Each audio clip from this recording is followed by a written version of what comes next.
గాంధీ భవన్లో ఎన్ఎస్యుఐ నూతన రాష్ట్ర అధ్యక్షుడిగా బాధ్యతల్ని స్వీకరించారు ఎడవెల్లి వెంకటస్వామి. ఈ కార్యక్రమానికి యువజన కాంగ్రెస్ నాయకులు కార్యకర్తలు భారీగా తరలివచ్చారు.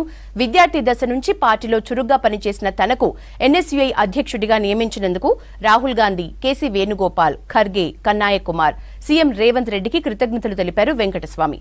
పార్టీ తనపై పెట్టుకున్న నమ్మకాన్ని వమ్ము చేయనన్నారు. తుది శ్వాస విడిచే వరకు పార్టీకి సేవ చేస్తూనే ఉంటానన్నారు వెంకటస్వామి. ఎన్ఎస్యుఐ అధ్యక్షుడిగా నన్ను నియమించడం జరిగింది. అయితే ఈ ప్రాసెస్ గత నెల నుంచి నడుస్తూ ఉంది.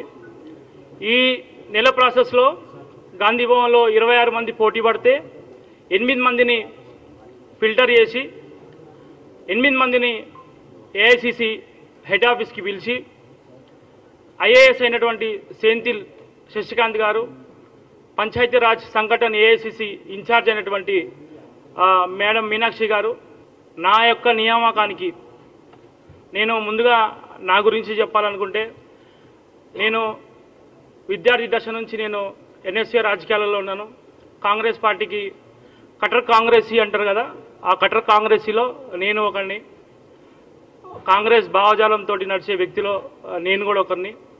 ఎన్ఎస్యుఐలో విద్యార్థి దశ నుంచి స్టార్ట్ చేసి చైతన్య కాలేజ్ ప్రెసిడెంట్గా, తర్వాత జూబ్లీహిల్స్ నియోజకవర్గానికి ఇన్ఛార్జ్గా, ఆ తర్వాత ఎలక్షన్ ప్రాసెస్ ఏదైతే స్టార్ట్ చేసినారో కాంగ్రెస్ పార్టీ విద్యార్థి విభాగం ఎన్ఎస్యుఐలో, ఆ ఎన్ఎస్యుఐ ఎలక్షన్ సిస్టంలో కొట్లాడి తెలంగాణకి రాష్ట్ర కార్యదర్శిగా నేను ఎన్నికైనాను. నేను ఒక సామాన్య మధ్యతరగతి కుటుంబం నుంచి వచ్చాను. నాకు ఎటువంటి పొలిటికల్ బ్యాక్గ్రౌండ్ లేదు.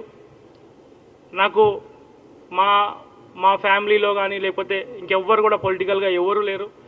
కేవలం రాహుల్ గాంధీ గారు ఏదైతే ఏర్పాటు చేసిన ఆ సిస్టమ్ మీద ఒక ఇంట్రెస్ట్ తోటి, కాంగ్రెస్ పార్టీ అంటే ఒక నమ్మకంతో,